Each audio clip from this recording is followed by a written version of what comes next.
Qu'est-ce qu'on appelle freeze-all? Le freeze-all, c'est la congélation de tous les embryons obtenus après fécondation in vitro, sans transfert après la ponction.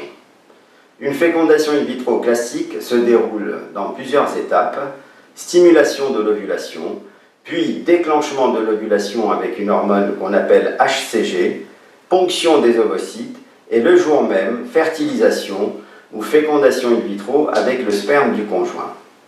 Les embryons ainsi obtenus vont se développer dans une étuve, comme vous le savez, jusqu'à J2, J3, voire J5, avant d'être transférés dans l'utérus.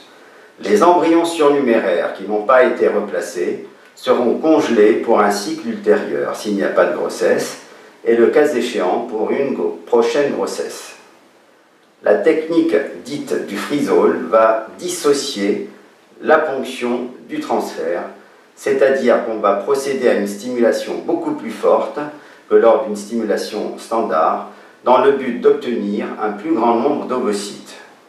L'ovulation est déclenchée dans ce cas avec une molécule spéciale qui s'appelle l'agoniste de la LRHRH et non pas avec l'HCG. Cette molécule permet d'obtenir beaucoup plus d'ovocytes, mais sans courir le risque d'une hyperstimulation, et c'est la raison pour laquelle de nombreux centres de FIV ont adopté cette technique. La fécondation des ovocytes recueillis va s'effectuer in vitro, comme dans une FIV classique, mais dans ce cas, tous les embryons seront congelés.